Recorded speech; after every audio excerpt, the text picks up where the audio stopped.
I've been a wrestling fan since I was a small kid in diapers.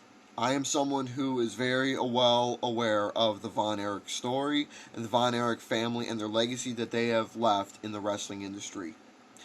The fact that there was finally a movie made about them to see how the story was going to be unfolded on the big screen was something that was going to really be intriguing to me, and sure enough, this movie was emotional.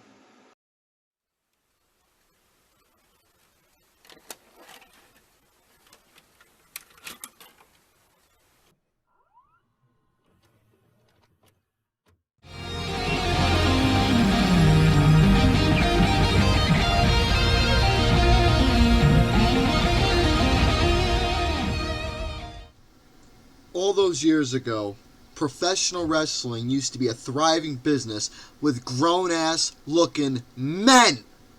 Grown ass looking men. I'm not talking about modern day pussies. I'm talking about fucking men that girls wanted to fuck. Men that you idolize. People who had personality, characteristics. Both wrestlers that you also hated. Just seeing the combat, the violence, the fucking maneuvers, the counters, the promos, the stories. I've been a wrestling fan ever since I was a kid in diapers. Sure, I was one of those people who grew up watching the WWF all those years ago. As time progressed, I grew up also watching the territories. Companies like Jim Crockett Promotions of the National Wrestling Alliance, which was later on WCW. World Class Championship Wrestling was another one. Georgia Championship Wrestling. Mid-South Wrestling. Memphis Wrestling. All those territories where it was a thriving, strict, professional business. Where you had to protect it with your fucking life. You had fucking stars, you had flamboyancy, you had muscle, you had the look, you had everything of what made a professional wrestler not only look the part, but also be the part. Personality was everything in professional wrestling. But World Class Championship Wrestling, which was associated with the Jim Crockett Promotions, National Wrestling Alliance, where owners of Fritz Von Erich and Karen and Jerry Jarrett took over around that time, giving you some of the best matches, some of the best bookings you can imagine. You had some of the biggest stars that became some of the biggest names throughout the fucking 80s. You had names like Ric Flair, Al Perez, Jake Roberts before he was known as Jake the Snake Roberts. You had the Fabulous Freebirds of Bam Bam Terry Gordy, Buddy Roberts, and Michael P.S. Hayes. You had Mil Mascaras, the Great Kabuki, Terry Taylor, the original Four Horsemen of Arn Anderson, Tully Blanchard, Ric Flair, and James J. Dillon. And Barry Windham later came into the group as well. You had Gorgeous, Gino Hernandez, Hacksaw Butch Reed, Killer Khan, Dory and Terry Funk, Harley Race, Andre the Giant, Abdullah the Butcher, names like that the people both loved and hated. You also had tag teams in the forms of the Midnight Express, the Rock and Roll Express, and of course, the Von Erichs. The Von Erich family was one of the most well-profound names in the entire industry of professional wrestling that everyone just loved, orgasmed, grew absolutely attracted to, whether if you were female. These were Hollywood hunk boys. Every single one of the members had a personality that everyone not only loved and respected, but like I said, worshipped as well. I mean, Fritz Von Erich, he was obviously the German Nazi, which was his personality when he came into professional wrestling all those years ago. Now, after that, since he was originally trained by Stu Hart, after his boys were born, you had Kevin Von Erich, you had David Von Erich, you had Kerry Von Erich, Mike Von Erich, and their youngest brother, Chris Von Erich. Now, as for the four brothers itself, which was David, Mike, Kerry, and Kevin, who were the main brothers of the entire family that not only were naturally born and brought up into this wrestling regime, into this business alone, but this was also a family thing. In the movie itself and in real life, Fritz Von Erich, sure, he was a tough ass. He was strict, but he loved his boys in his own strict manner. Sure, he was a prick. That was obvious in the movie. He was a prick, but he wanted his boys to succeed. He wanted them to become champions. He wanted them to become loved. He wanted them to become some of the best names that everyone would remember and love in this fucking sport. Now, as for all the personalities, Kevin Von Erich, the guy itself, he was slim and trim, but he was someone that moved very well. He was athletic, and he was a bit of a grappler. David Von Erich, him and Mike were athletes. David Von Erich, you can say, was kind of like the leader of the group in a way, but he was one of the athletic guys along with Mike Von Erich. Now, Kerry Von Erich, he was the good-looking guy in the entire group that the girls just wanted to ooze machismo all over. Now, Kerry Von Erich, now between both Mike and David, I had a lot more memories of in terms of watching matches with Kerry Von Erich, and there was a lot of matches with both Mike and David when they were tag teams, facing off against feuds like showcased in the movie of the Fabulous Freebirds, which is one of the most infamous feuds in World Class Championship Wrestling. Now, those feuds alone, not only showcased in the movie, but also watching matches-wise, it was exciting. The matches were fucking chaotic. It was violence. And there was personal grudges of shit that the Freebirds have said, especially with Michael P.S. Hayes being the leader of the Fabulous Freebirds alone. The promos he cut trying to make not only intimidate the Von Erichs, but making them get revenge for either taking a brother out, one steps in to get revenge, or fight for pride of going for tag team championship belts. Women, pride, family, respect, gold, paycheck. In modern day wrestling today, it's all about playing with your fucking friends and doing sideshow circus acts. But back then, everything I mentioned what wrestling was, that's some of the biggest things of what you believed into a lot of the guys that you saw, where you wanted to hate this motherfucker.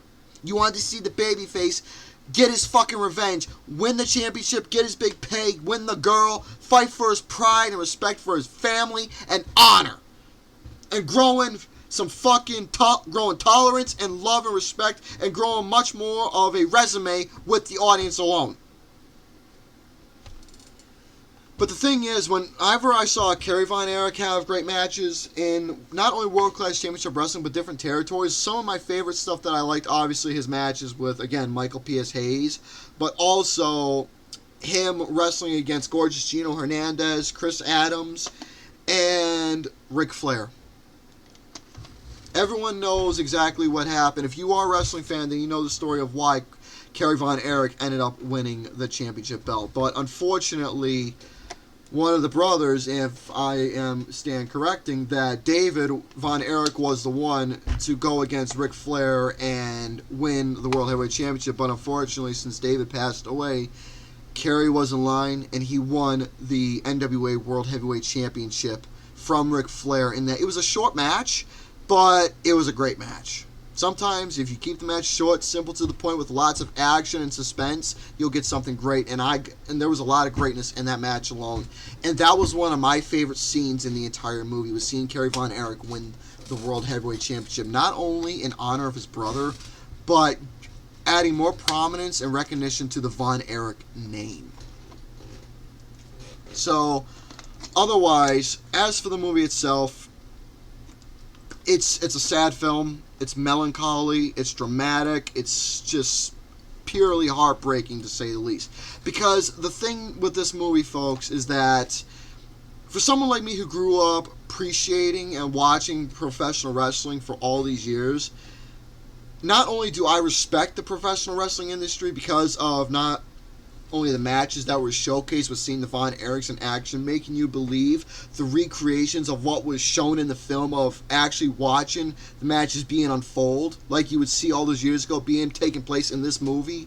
Just an in-depth look of not only behind the scenes of matchmaking and booking, promos of colliding a match and talking of what the finish is going to be. See, the thing is that with professional wrestling alone, it's a formatted business. But at the same time, though, all those years ago, a lot of the wrestlers would not only would they be given a finish of who's going over, of who's losing, of who's winning the championship, but a lot of the wrestlers would basically be calling the spots naturally while the match was going on, just letting the match unfold while it was transpiring within the ring. Now, the thing is, storytelling, feuds, excitement, suspense, build is everything that I love in wrestling. But the dislikes, and just like the movie, though, with the way Fritz was training his boys in that tough manner, not only teaching them their finisher of the Iron Claw, which was that deathly grip hold right on the head. Because the thing is, the Von Erich boys, they had big hands on them, so it was a natural thing within the family to carry on the family finisher of the Iron Claw, which was what put any heel out. But the dislikes, again, it's a tough sport. It takes a toll on a person mentally, physically, which is most of all, and spiritually. Because the thing is, when you are wrestling, you're literally putting your body on the fucking line. You are in that ring. You are doing how many shows within the year. You can only imagine how many days off you're getting. You're putting your fucking life on the line to entertain a bunch of folks out there, making them believe in you, getting a good, healthy chunk of change paycheck. The Von Erichs went through a lot.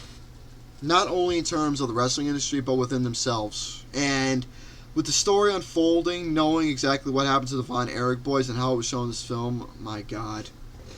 Not only did it hit me hard a lot, but they had to do whatever they can to not only keep themselves afloat within the industry, but also keep their spirits up within their family, growing a closer bond. Now, the thing is, Fritz Von Erich, sure, he may have had his days, but when you look at the movie, he's trying to relive his glory days through his boys.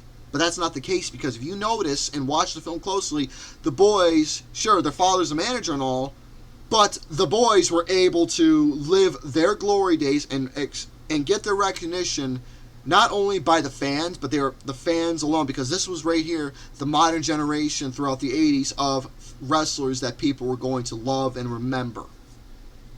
In Fritz's mind, it was in his head that he was living through his youth, but the reality was, it was the boys that were given all the recognition and love and deserved. It really is saddening to hear and visually see what happened.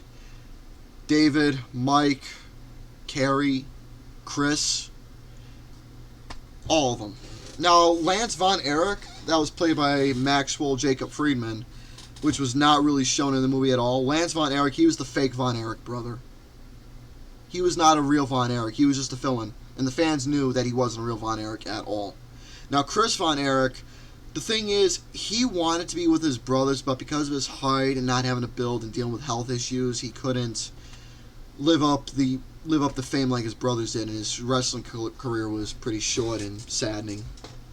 But otherwise, despite everything that happened in this movie, Kevin Von Erich, who was played by Zac Efron, this to me is Zac Efron's best performance he's ever done in any movie that I have witnessed. There's no denying that whatsoever. There's no arguments, there's no debate, there's no nothing. This truly is, to me, in my mind, Zac Efron's best movie that he has ever portrayed in. And I'm also going to say, this is the best wrestling biopic film I've ever witnessed. And I honestly think this is A24's best movie they've ever made. Because A24, because if for any of the folks out there know, I have a bit of a mixed love-hate relationship with A24's films. I hate the horror and I hate the romance, but when it comes to dramas or sci-fis, they win me over. And for this being a dramatic film, they won me over big time with this one. I was sad. I was upset. But at the same time, though, I was somewhat uplifted. Why? Because it made me grow much more respect for the Von Erich family, not only within the legacy that they were able to leave within the business alone, but also made me respect them more as a family because they were close with each other, they respected each other, they were good, clean-cut boys. They tried their best to live up to under the book and everything. The people loved them, they had good personalities. It's just a shame they had their own inner demons, and it really upsets me of one thing led to another. However, though, Ross and Marshall Von Erich, Kevin Von Erich's boys, I give them all my respects in the world that they are living the youths and doing whatever they can to keep the family name of Von Erich alive. And both Ross and Marshall Von Erich are really good wrestlers, so Kevin has trained them pretty well. So, folks, The Iron Claw is a movie that I personally gave a 5 out of 5 to. I managed to grow a lot more respect being a wrestling fan. I managed to grow a lot more respect for the business and both positive and negative effects. I managed to get a much more clear understanding of the Von Erich story of what I knew previously, but seeing everything unfold on a big screen, seeing some of the most infamous feuds and matches, both singles and tag team, unfold on the big screen, seeing personalities like Harley Race, Ric Flair, and the Freebirds, to name some big examples, being portrayed on the screen, and the performers in the movie doing the best reenactments of they can, living the personalities of said idols that a lot of people grew up on. This movie was just absolutely fantastic. I loved the look of it. I admired the entire aspect, that 80s vibe. And it just made me grow a respect for World Class Championship Wrestling again. So, that is my talk on the Iron Claw, folks. Let me know down below your thoughts about not only this movie, who your favorite wrestler is, and some of your favorite matches. So with that being said, ciao for now.